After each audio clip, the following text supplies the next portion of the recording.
This is Listen St. Louis with Carol Daniel. When I think about the critical issues facing Black and Brown residents in the St. Louis area, I often ask the questions: how did we get here? What's holding us back? And how do we progress? At 9 PBS, we want to deepen our understanding and change the narrative. Join me as I look for answers and discover solutions on today's podcast.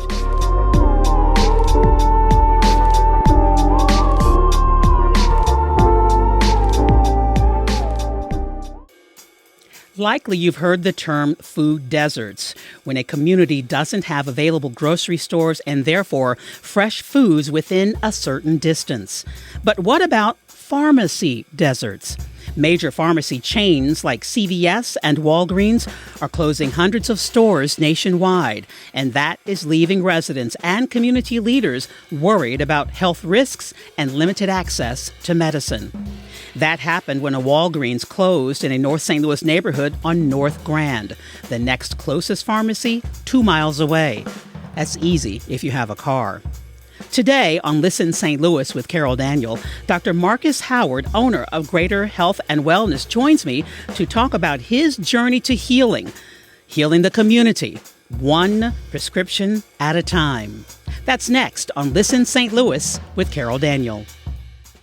Listen St. Louis with Carol Daniel is supported in part by Midwest Bank Center, the Betsy and Thomas Patterson Foundation, and Orvin and Latrice Kimbrough. Thank you for joining me for another episode of Listen St. Louis with Carol Daniel. And I appreciate you so much, not only for listening, but for sharing the podcast. And I've learned that many of you download the podcast so that you can watch it later. That works too. And I know that it's longer than a 5-minute conversation, so I always recommend that people listen in segments. Listen your 15, 20-minute commute in your car, then when you get home and you're making dinner or opening up those to-go boxes, because I do that. Listen for another 15 minutes, and before you know it, you've listened to an entire episode. Please like this. Just hit the like button and become a subscriber as well. Listen St. Louis with Carol Daniel on 9 PBS, and I so appreciate that 9 PBS would think enough of these topics to give us our own podcast, and it's doing rather well because of you. Thank you so much. Well, you heard me talk about pharmacy deserts, a phrase I'd never heard. Yep. And it does exist, but not anymore in a certain neighborhood because of this young man right here, Dr. Marcus Howard. It's so good to see you again. Hey, you as well. You as well, Miss Daniel. Thanks for coming in. Yeah, absolutely. I'm just excited to be here with a legend. Everybody talks about how much you've done for the community and how much you've given back. And so when you called, I'm like, I'm there. Of course I'm there. Well, I will tell you too that my boss said, when you going to have Dr. Howard on? I'm like, in the next 2 days. Because we saw you at a recent trivia night for the Greater St. Louis Association of Black Journalists for the second year in a row. It was in the DelmarDivine building, which is where you are located, which is a building that was created, refurbished, I should say, by the Maxine Clark. Talk about a legend. Absolutely. The founder and CEO Emeritus, I think is her title, of Build-A-Bear. And she initially, when you first started, she said, "Have you met Marcus Howard yet?" And then did an initial interview with you. So you come highly recommended. Hey, appreciate that. Tell me, before we talk about the why and the what is a pharmacy desert and the why you decided to step into the gap. Tell me about you, because you clearly are a young man on a mission. You're from St. Louis, am I correct? Yeah, born and raised. Went to St. Louis Public Schools. I did go off to college. I went to North Carolina to pursue my undergrad degree and my PhD. And I returned home to really take all the things that I learned out in the community in other places and bring them back home. Because I know St. Louis is a great place. It's my home. And I just wanted to just bring something back and make a difference. You could have made a difference in a lot of different ways. Yeah. Was it always to own a pharmacy, or what was the dream when you were a 16-year-old? No, that's a good question. I don't think so. Like when I was 16, I wanted to be a doctor. So I did want to go into healthcare, which is very interesting because I always wanted to help people. You know, growing up in North City, you see a lot of challenges, specifically as it relates to healthcare growing up and in the neighborhood, and you want to make a difference. And so when I was growing up, when I was about 16, when I was in high school, I wanted to become a doctor because one, I know a lot of people, they respect doctors, and then doctors, they change people's lives, and they help people become healthier and experience a better quality of life. So that's what I wanted to do. But you also knew then, and you certainly knew it when you zeroed in on perhaps owning a pharmacy, launching a pharmacy, you knew that there has historically been and remains a mistrust, a distrust in the medical community by African Americans. Absolutely. I mean, just growing up, you always hear from your grandparents, from my parents about the Tuskegee experiment, just about the other things that did exist and did happen in history, right? These are not things that people made up. These are not false stories. These are real stories and real things that happen to our community. And so there's a reason why there is that distrust, and it's like getting past that and finding ways to become healthier in your community. I'm curious why you did honestly come back to St. Louis and what people said to you when you announced I'm moving home. Yeah, no, that's a great question, because what's interesting is your family rejoices when you leave, because they know the dangers and they know the things that you have to navigate remaining in St. Louis. And so when I came back, everybody did question. It's like, why are you coming back? What's wrong? Is everything okay? And for me, it was just that I'm so St. Louis. Like I'm from St. Louis. I grew up here. This is my home. Yes, I wanted to go out and have some experiences away from home, but my goal was to always come back home and be here. I don't think, I wouldn't rather, live anywhere else. I love to visit other places, but when it comes to making my home here, it's definitely St. Louis. You are not 60 yet, not 50 yet, not 40 yet. Yep. And you, how early in your life? I mean, you were zeroed in. If one wants to be a doctor at 16, that's a pretty definitive tract. Yeah, that's true. It's just, you know what? I think it was my parents. My parents like really put me on a really good path. And it was really my parents and my family, right? They had a lot of trust in me. They had a lot of belief in me. And even early on, everybody's like, he's going to be successful. Oh. He's going to be something out of his family. And so what that does at an early age, that instills that confidence in you. Right. And it instills that the go get it. And I've always had it and glad to still have it. High expectations can be disconcerting and maybe bring about pressure. Yeah. But low expectations or no expectations can have the opposite effect. And you had high expectations. Absolutely. And what's interesting about that is I learned that again when I was a teacher. So my first job right out of college was actually a middle school math and science teacher. And the first thing they taught us was that no matter what type of student that you're teaching or educating, high expectations is one of the biggest things you have to have for any type of student, because you want them to think highly of themselves and you want to provide something that says, hey, I believe in you and here's a goal, and it's a high goal. And so even as a young person, you see that translates. And so high expectation is very important. And it's very important. So your company, your pharmacy, is the only Black-owned pharmacy in the state of Missouri. Yep, absolutely. So take us to the genesis now of this project and the Maxine Clark connection. Yeah, I think, the Maxine Clark connection was the beginning of the journey, right? And so when I moved back home, I moved back during the pandemic, right? It was the perfect time to come back. But while I was out in North Carolina, I actually became friends with a Black pharmacist who started his own pharmacy in Charlotte. His name is Dr. Martez Prince. And we became friends because I saw how much of an impact. Anything that I see where somebody goes and makes an impact in their community, it draws me to them. And so I started to talk to him, and I saw how much transformational change he had in Charlotte. And he was like, well, why don't you take that to St. Louis? Because everybody knows that I'm from St. Louis. Like, everywhere I go. Because you're so St. Louis. Yeah, exactly. Everybody knows, like, oh, he's St. Louis. He's from St. Louis. They were like, well, how about you take this idea to St. Louis? And I was like, actually, I'm going to do that. Even though you weren't a pharmacist? No, even though I wasn't a pharmacist. I was like, because, again, anything you do and anything that you're going to do and succeed in, you always got to have a team. So anything that you do, I knew that I was going to have, a group of people with me working together to build this. So even though I wasn't a pharmacist, I had a background in entrepreneurship. I had a background in business and things like that. So I knew with my skill set, I could build it and I could lead it, and I could find the partners I needed to become successful.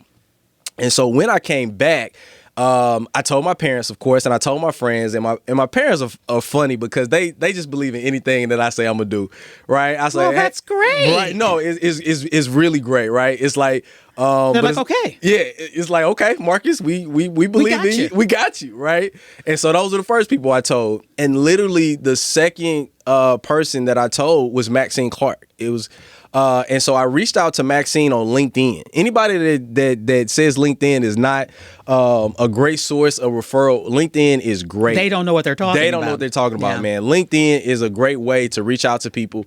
And I just reached out to Maxine Clark because she was on the board of Teach for America. Right. And I did Teach for America. And I was like, okay, let me connect with someone in this area. And why did you reach out to Maxine Clark?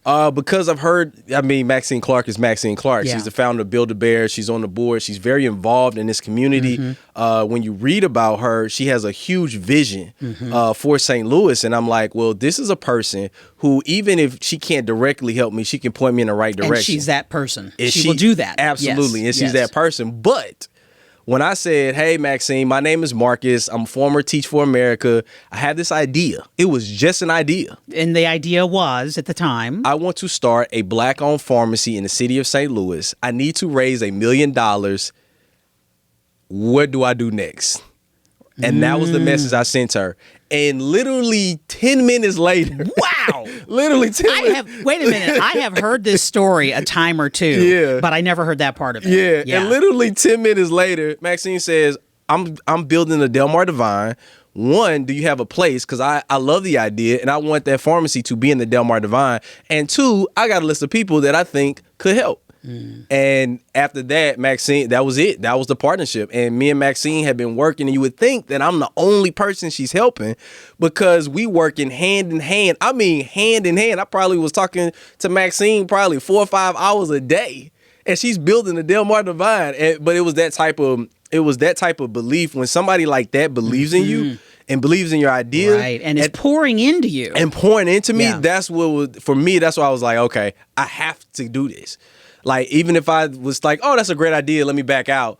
I couldn't back out at this moment. Not with Maxine Clark in your corner.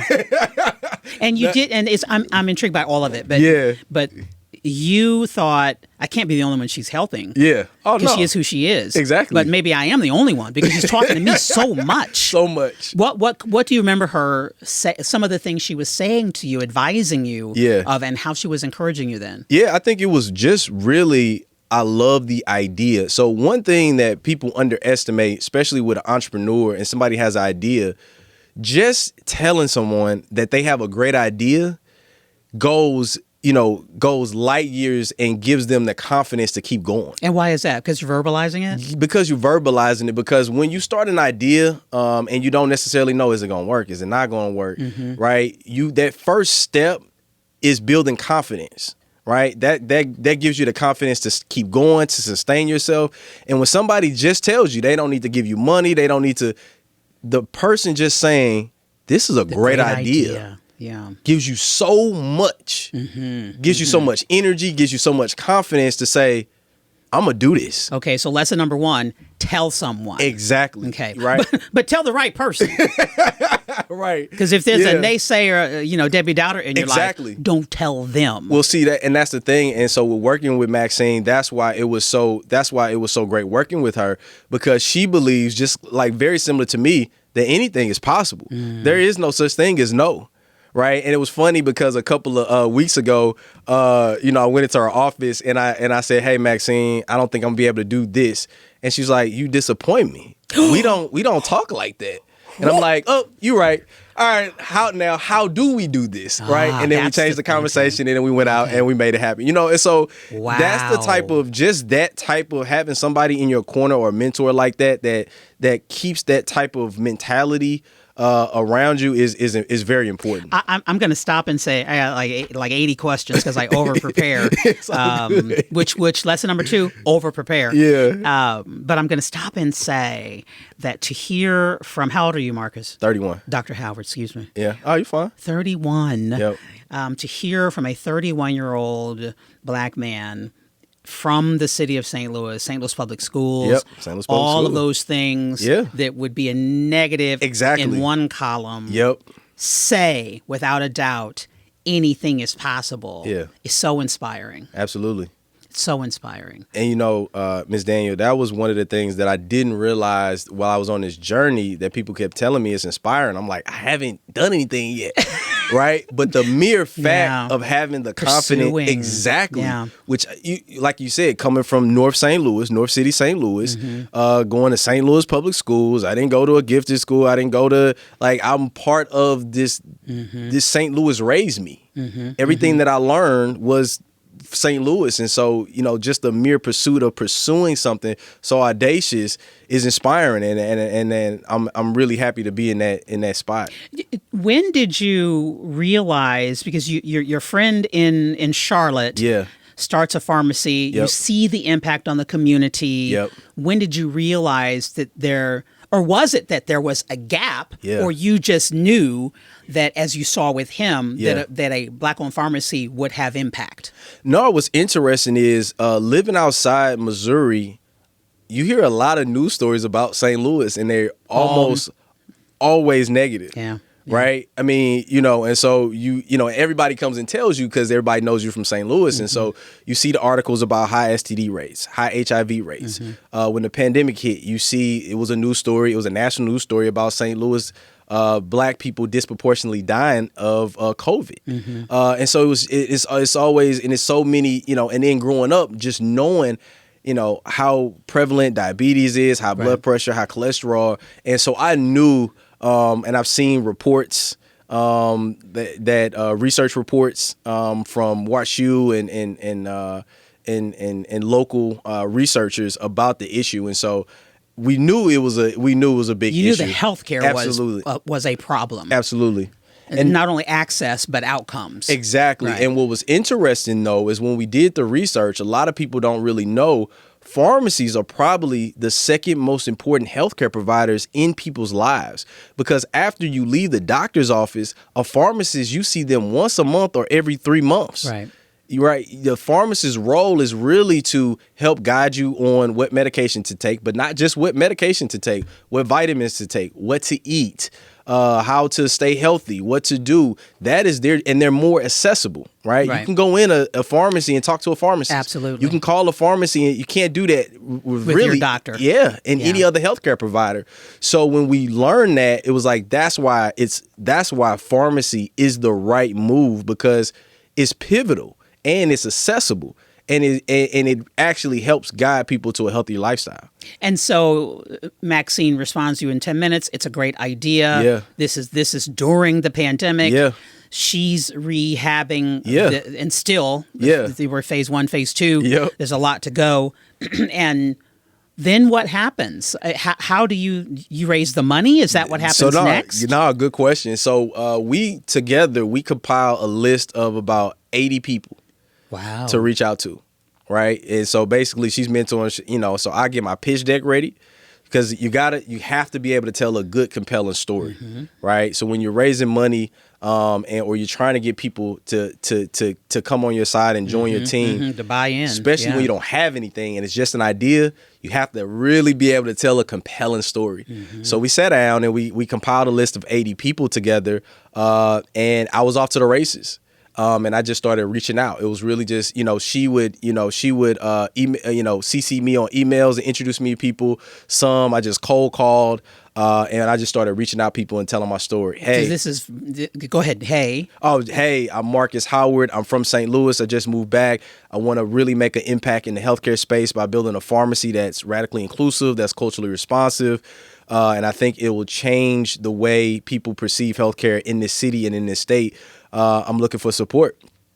And 79 people consecutively said, no, bad idea. We won't. No. And you realize, let's recap. You had a list of 80.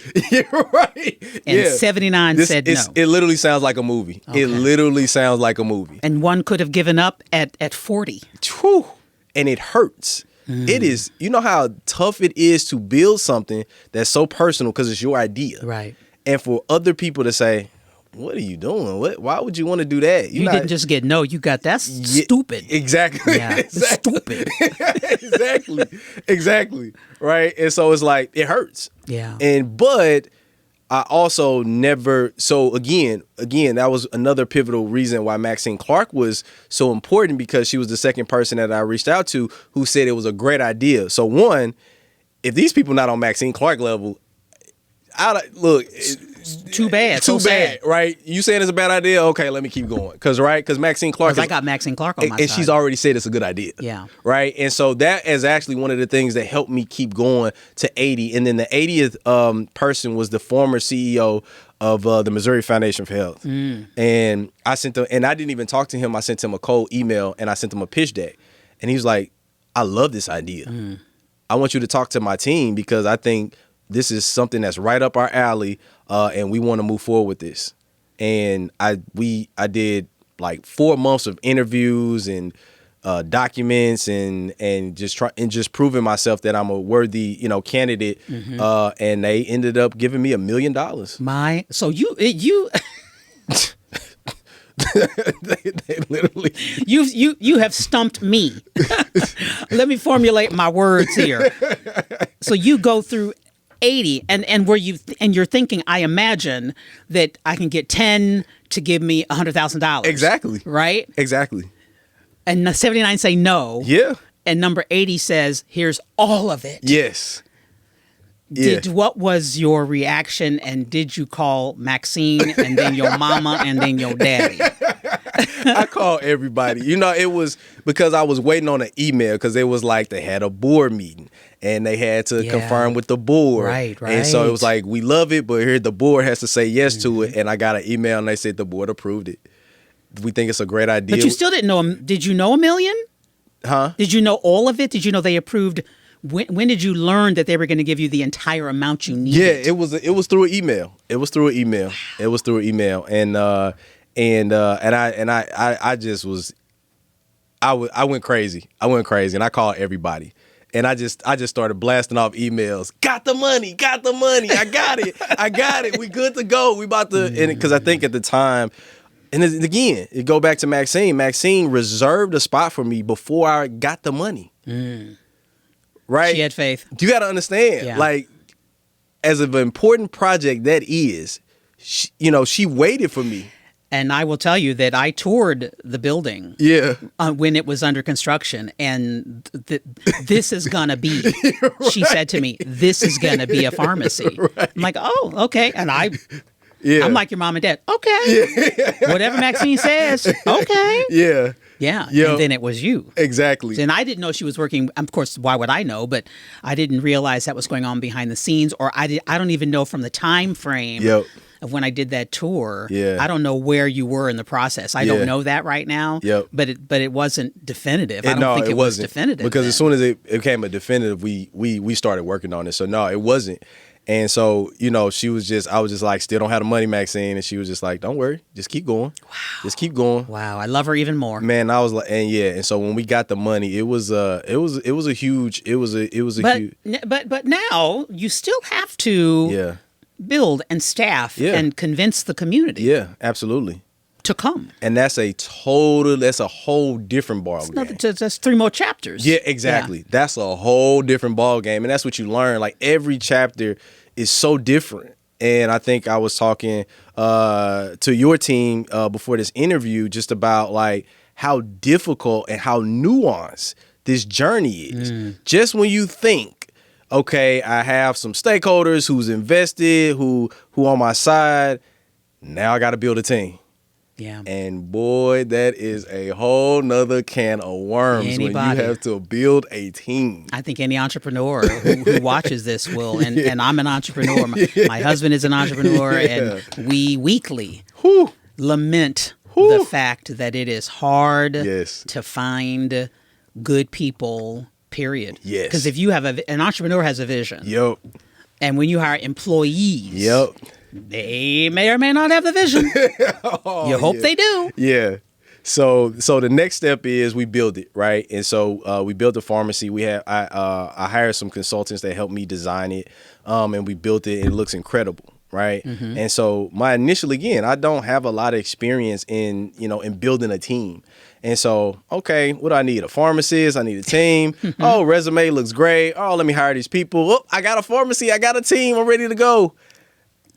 Problem number one.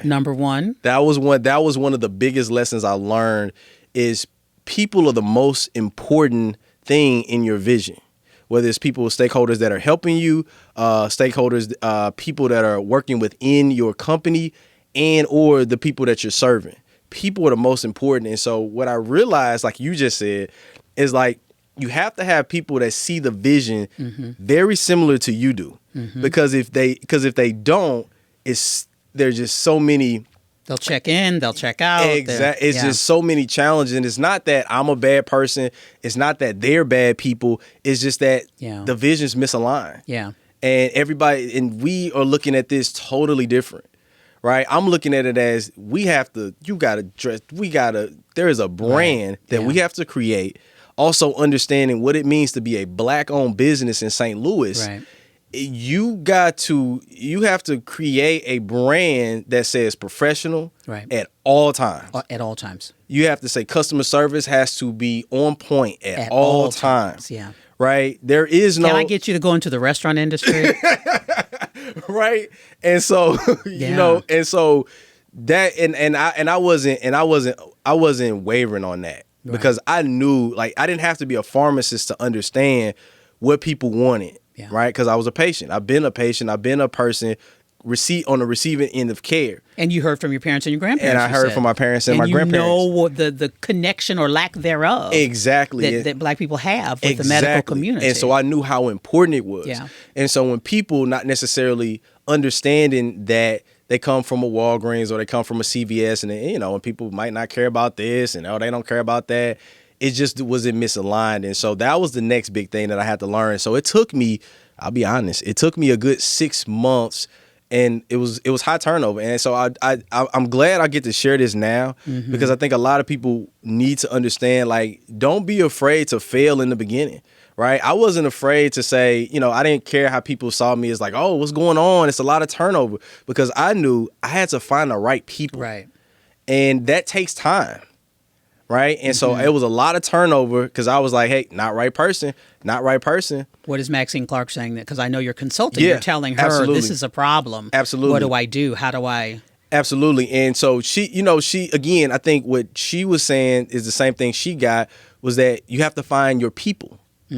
And so you keep going until you find your people. But I will tell you that it was another guest of yours. His name Julius Anthony. And Mr. Literacy. Yeah. And he actually gave me some of the best advice. He was like, hire slow, fire fast. That was, let me tell you, that was some of the best advice I ever got.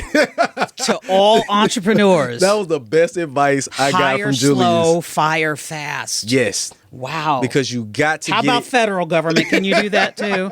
Because you got to get it right. You do. Got to get it right. Yeah. And I didn't know that. And it wasn't until 6 months in, I got Dr. Kenneth Powell and Mary Nungo.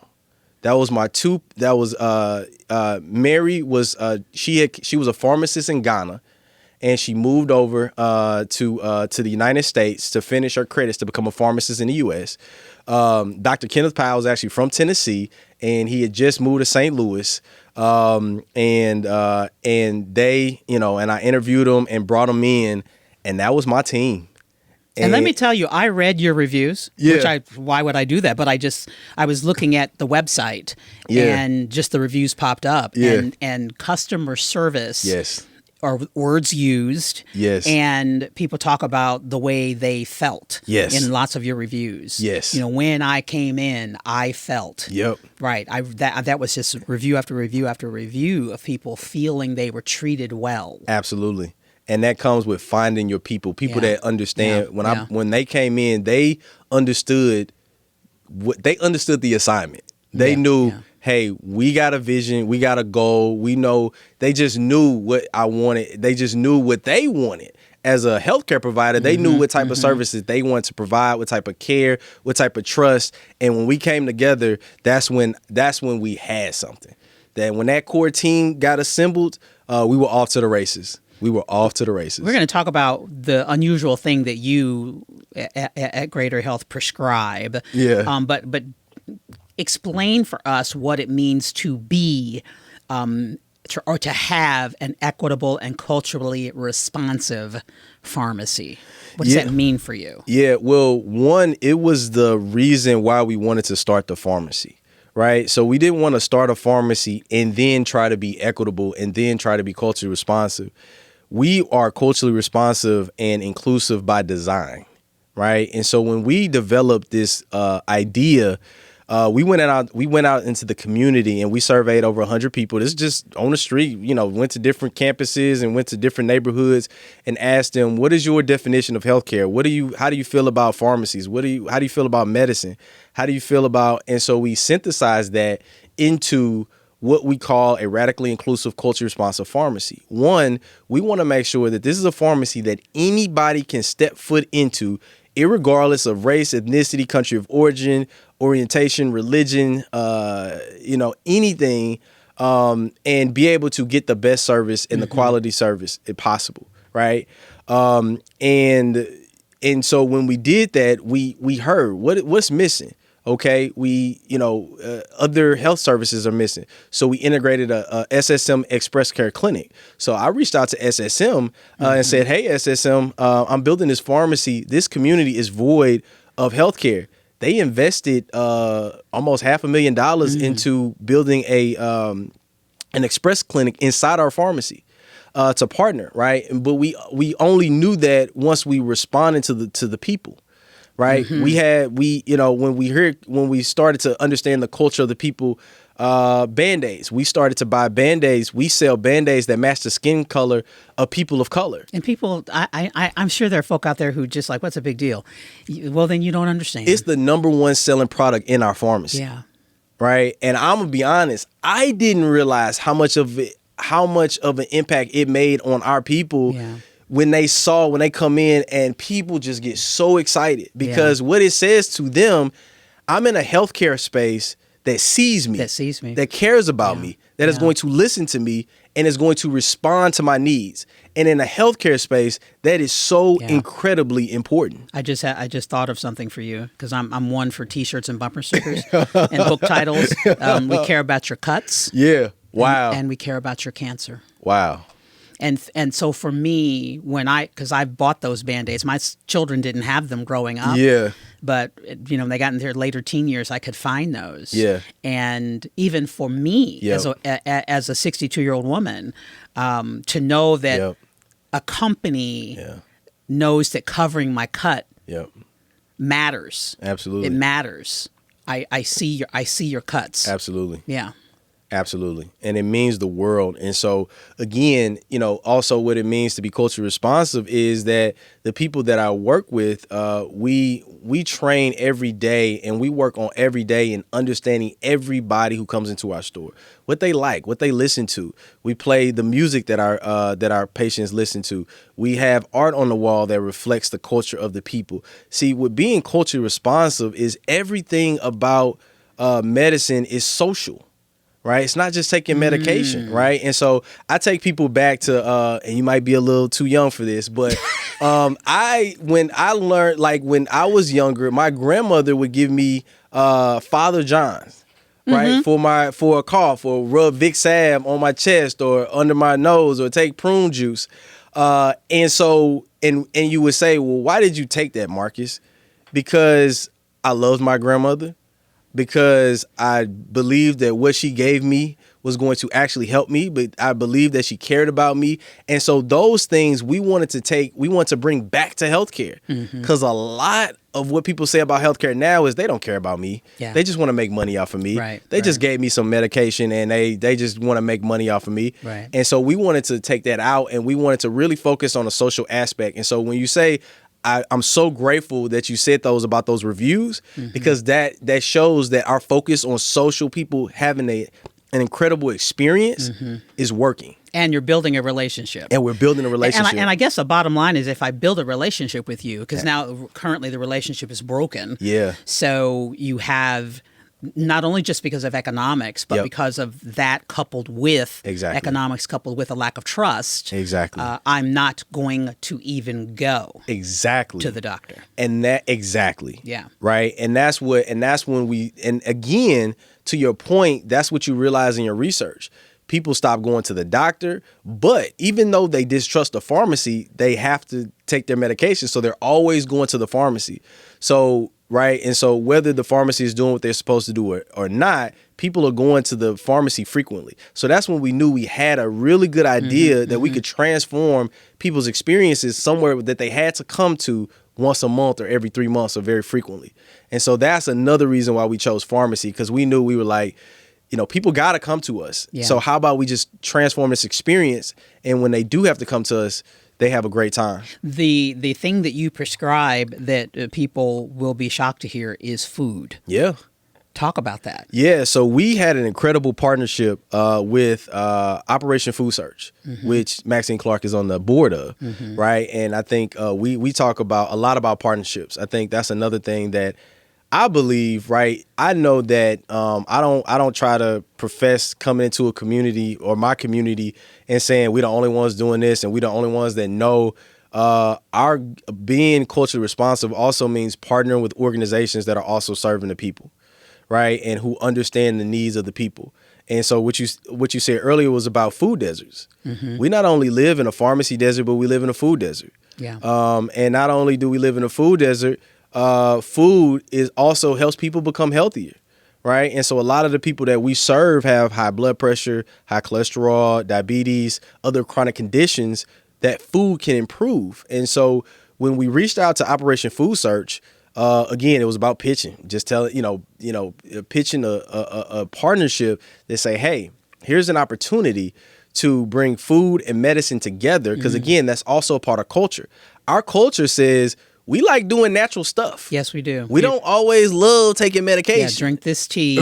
Right? Yeah, yeah. And we also know, and food is so incredibly important to our culture. Right? And so we knew, okay, so we know food is, if we want to help people become healthier, how else can we do it?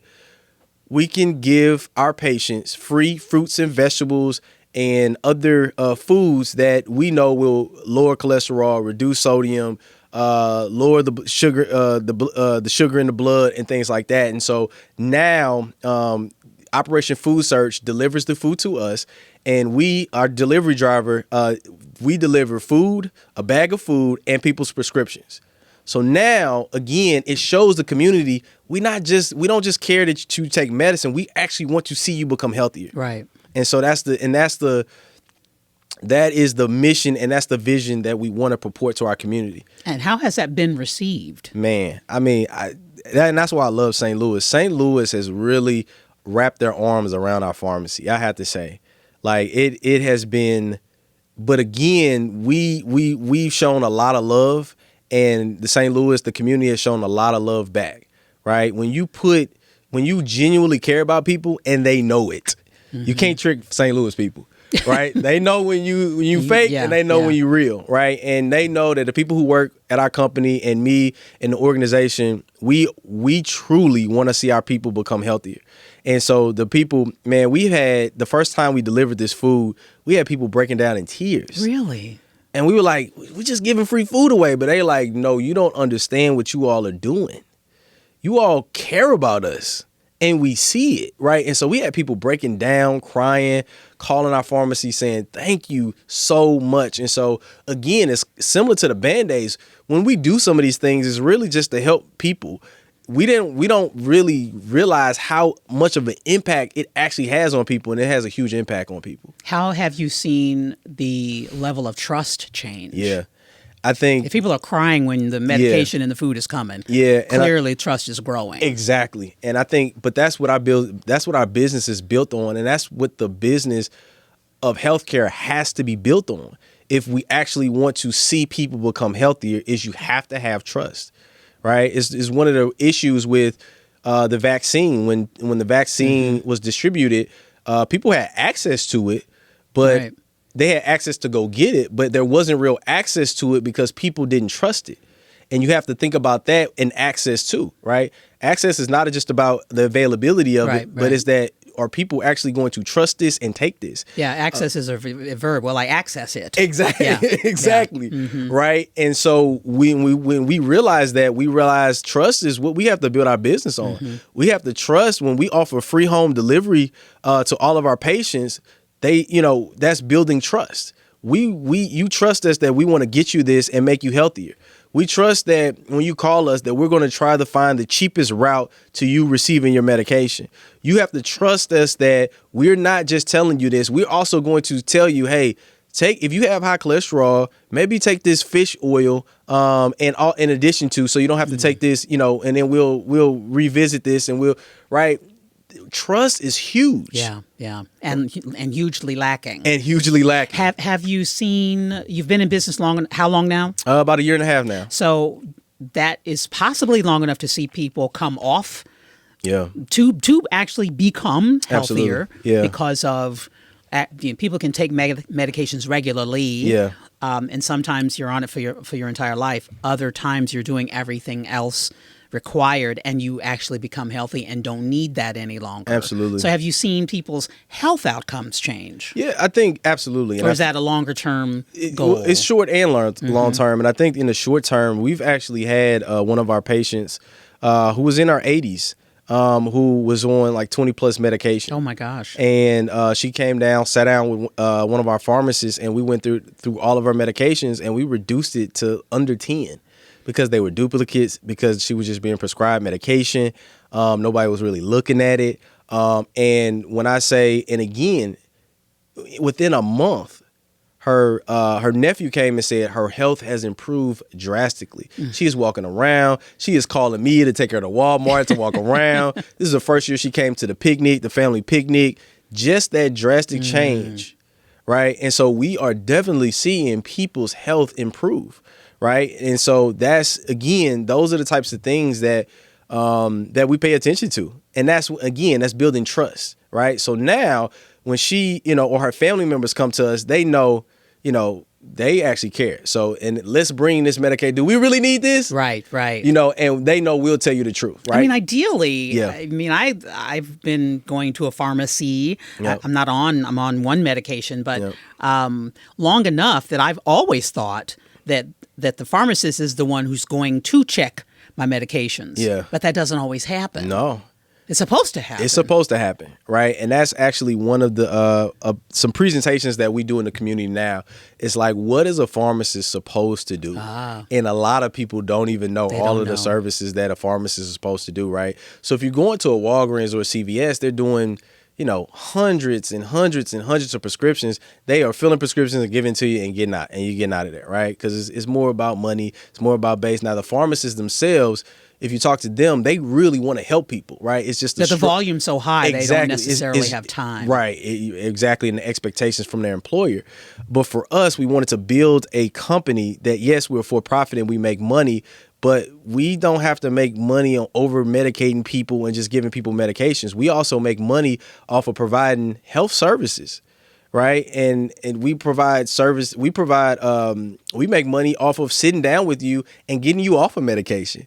We make money off of educating you, right? And so a pharmacist is supposed to educate you on every single medication that you have. Mm-hmm. They're supposed to sit down with you and tell you about the side effects. They're supposed to help you monitor your health outcomes. Are they supposed to tell me about this? I thought I'm reading that 19-page insert that comes. Exactly. They're supposed to tell me about the side effects? Exactly. Okay. Right? A pharmacist is supposed to coordinate with your doctor. A pharmacy is supposed to really be your healthcare manager.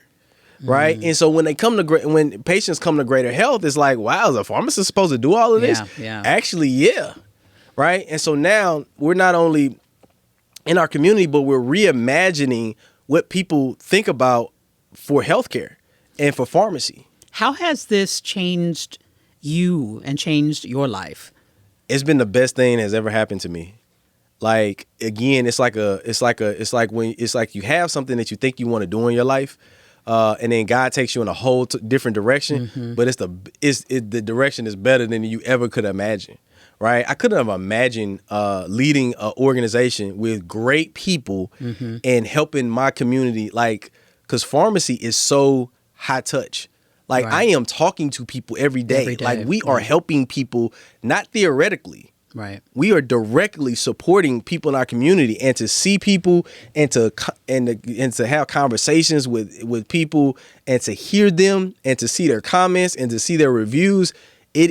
I couldn't have imagined this type of experience in my life. And I think I'm going to be honest, like, being a business owner has helped me in personal relationships. It has helped me learn about a lot of things, right? Because you can't run away from it. You can't, like, you have to face it. You have to talk to people. You have to solve your problems. It's taught me so much. But it has been the best thing that I've ever experienced. It's been the hardest. I was going to say there are challenges in the healthcare industry. What challenges do you face that you care to you don't have to? As far as a business owner or business owner, yeah. The number one was finding the right team, and you did that. Oh yeah. I think So finding the right team is very difficult. Finding the money obviously is difficult because you got to raise the funds to do that. But do you feel that there's got to be a pressure because you have been, look at that face. You have been, I mean, you've said it, you're 31. Yeah. You launch $1 million, with $1 million. Yeah. You launch a pharmacy. Yeah. You make history. There has been a previous Black-owned pharmacy, but that, I want to say the 40s? Yes. 30s? Over 50 or 60 years ago. Yes. So you are the first in half a century, right? And you're a young man, and you're a Black man in a city fraught with all kinds of issues, but you step into it on purpose. Yeah. The pressure of that, I can't imagine. I can't imagine, actually. Yeah, I can't right. Because I mean, just to hear your story, you definitely can imagine. I think for me, I think I've had the right support system to be able to do it. Like, my family has been very supportive. My friends, my network. It's been very difficult navigating. I guess I'm trying to find the right words, just because, like, there's a lot of behind closed doors type of things that you experience where people close you out of deals, that people don't want to do business with you. We've had a lot of people try to tarnish your name. People try to write fraudulent reviews on Google to bring down your score. Like, we've experienced a lot of stuff. I just don't, I don't really, talk about the negative because people already know about the negative, right? People hear about it all the time. And you're not the first. You won't be the last. Yeah, right? exactly. Yeah. Right. And so, but I think it probably is sometimes good to talk about it.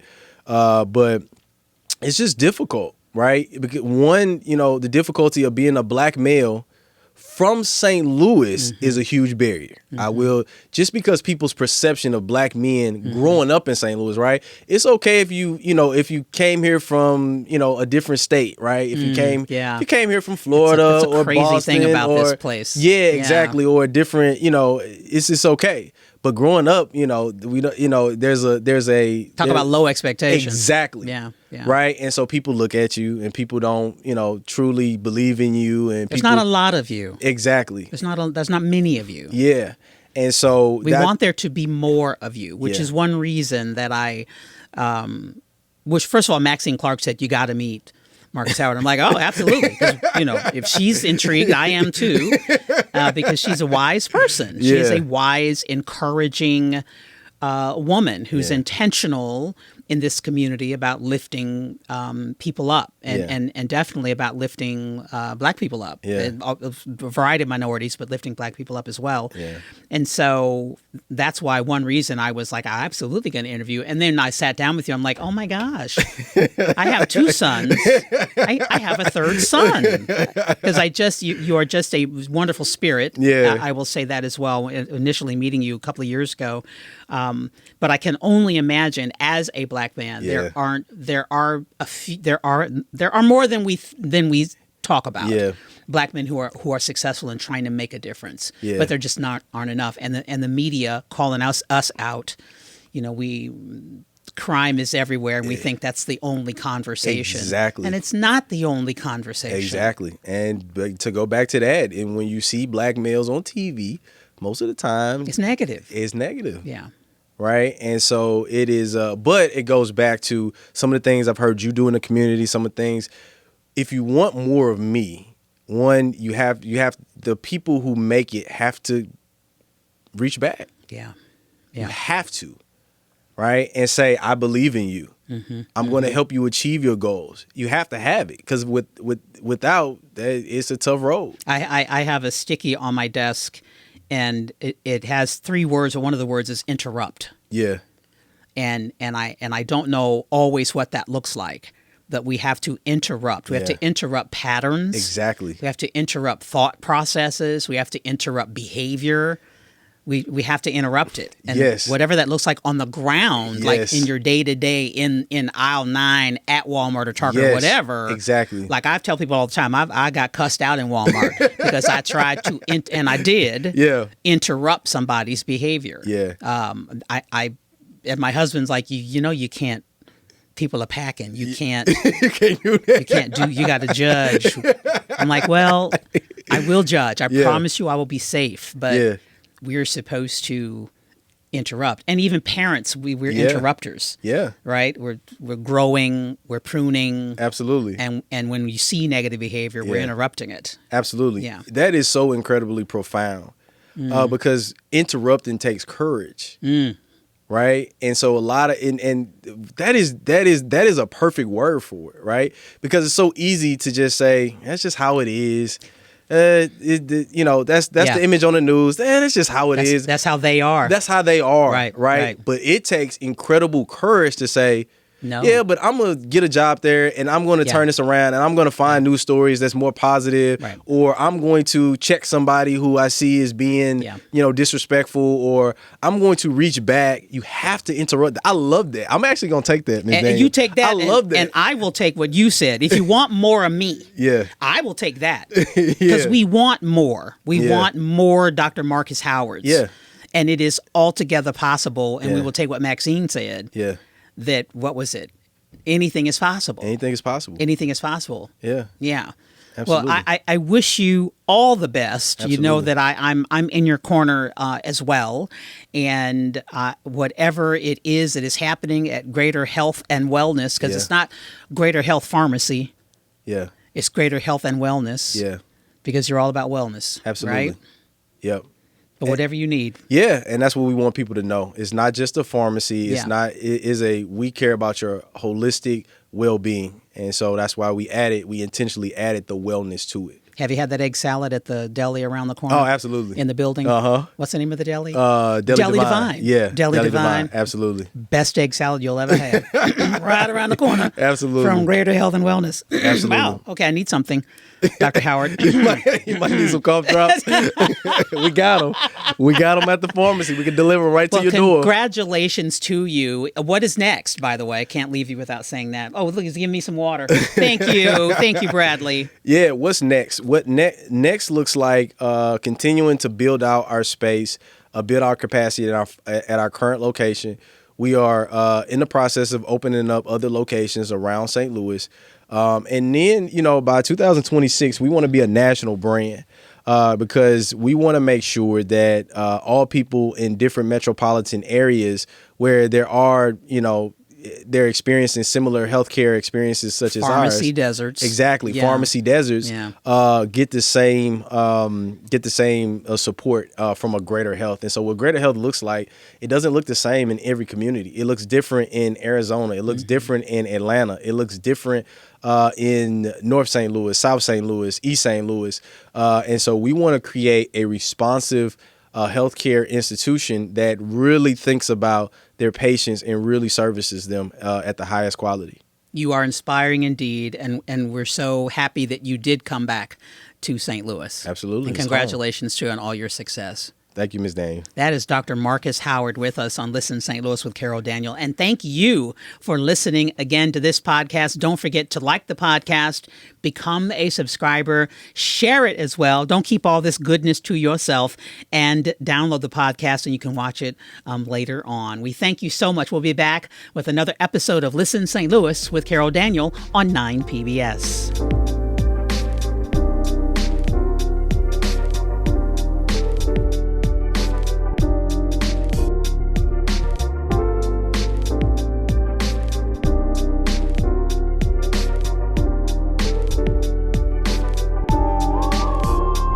Listen St. Louis with Carol Daniel is supported in part by Midwest Bank Center, the Betsy and Thomas Patterson Foundation, and Orvin and Latrice Kimbrough.